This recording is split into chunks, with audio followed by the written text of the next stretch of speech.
Hey everybody, it's Chris, and welcome back to the Boys. If you haven't guessed it from our first couple of videos, we here at the Boys could be what you consider nerds. We love all sci-fi, fantasy, comic book stories, all that connective tissue. And we also have our own personal stuff that we nerd out about, like voice acting, D&D, wrestling, and cinematography.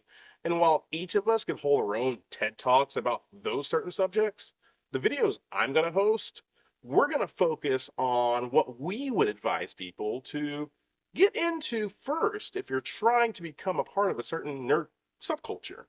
What is the gateway content that gets you into anime, Star Wars, the MCU, things like that? So, without wasting any more of your time and my time, here are examples of great gateway content. This first video is going to be on sci-fi, and when it comes to sci-fi, I want to make this very clear. Star Wars is negligible sci-fi. When I say sci-fi, I'm talking closer to things like Dune, Starship Troopers, or like the rest of the Terminator series. Not the first one, because the first one's basically a slasher movie and not really sci-fi, and Alien 2, it's basically a horror movie and it's not really sci-fi. And I'm sorry, I'm a little bit too wound up. Let me back up. So, just when thinking of the three things that I had to find for this topic, I wanted to pick things that gave someone the best selection of the types of sci-fi that really get into what it is that genre is about, but without diving too much into things like horror or things that are just completely a different genre. Well, maybe except for one. Star Trek, The Next Generation. If Star Wars is barely sci-fi, then Star Trek is exactly what sci-fi is. The blending of real-life principles with a futuristic and space setting is the perfect blend to introduce someone to a more standard sci-fi story. The Next Generation is probably the best representation of what Star Trek is. It's not overly reliant on action, as a lot of the stories delve into great character work by the cast, and the believability of the crew comes through with their on-screen chemistry. Can it be boring? Yes! Yes! Yeah, suffice it to say, he's an expert. Can it go on with too much talk sometimes? But honestly, true sci-fi isn't always white-knuckle excitement.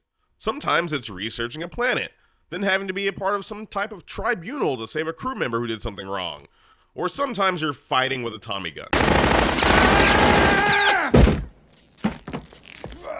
Either way, if you're looking for a good serious sci-fi TV show, then look no further than this 1989 classic.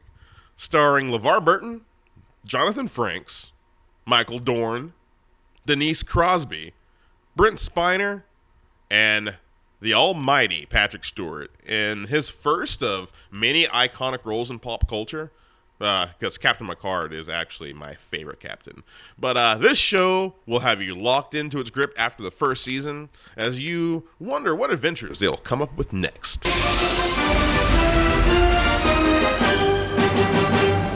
Futurama. Out of the minds that came up with Simpsons and Beavis and Butthead episodes comes one of the most scientifically accurate shows or movies out there. I know, weird, right? But you can thank the creativity of Matt Groening and the scientific expertise of David X. Cohen. He really is David S. Cohen, but that's a whole nother video.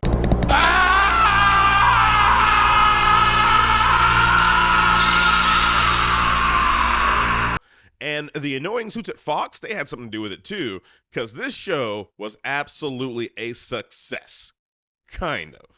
They pushed the boundaries of what the studio wanted out of the show, which was good for us. Good news, everyone! And bad for the creators at the time, but it came out as a perfect blend of classic sci-fi, comedy, real science, and great animation that will be a great way for someone without knowledge of the genre to really get into it.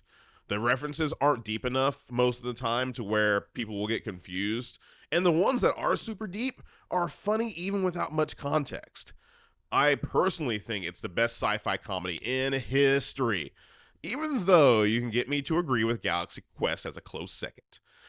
After this, you may be inclined to check out some more old movies or styles to see what you saw on the show. That's not why people watch TV. Clever things make people feel stupid, and unexpected things make them feel scared. Total Recall. Not Colin Farrell's. Not Colin Farrell's. I repeat, not Colin Farrell's. Well, maybe Colin Farrell's if you want a protagonist that's a little closer to what the short story by Philip K. Dick described, instead of, well, this guy.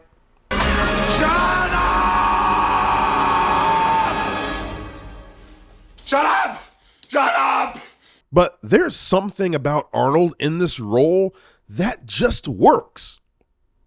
His physical prowess works when he has to fight his way out of situations, and that makes perfect sense considering the scenario.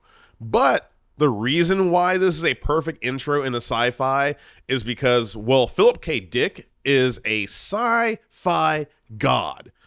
Blade Runner, Minority Report, A Scanner Darkly, The Man in a High Castle, and many more works were based off his writings. But I believe that this version of We Can Remember It For You Wholesale is the most digestible of any of them on the first try. It's an Arnold movie. It's an action masterclass. But it also gives you one of the most legendary sci-fi stories in a way that kind of makes you forget you're watching one of the most legendary sci-fi stories. And for people who are not really deep into sci-fi, that can be a really good thing. Other movies like Blade Runner and even Minority Report, it's a modern movie, but even as a Tom Cruise vehicle, it delves into really sophisticated and complicated lore that may be too much for some that really just want a simple yet exciting sci-fi tale. Catch! Get ready for a surprise! Huh, and wait, there's that Colin Farrell guy again. May need to look into him. In conclusion,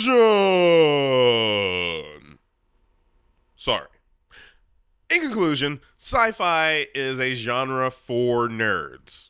But my God, can't we just all agree that we're a little nerdy about something almost all the time? It may be nerd stuff, but it's also some of the best storytelling, character work, and world building you will find in fiction. Plus, you can learn something too.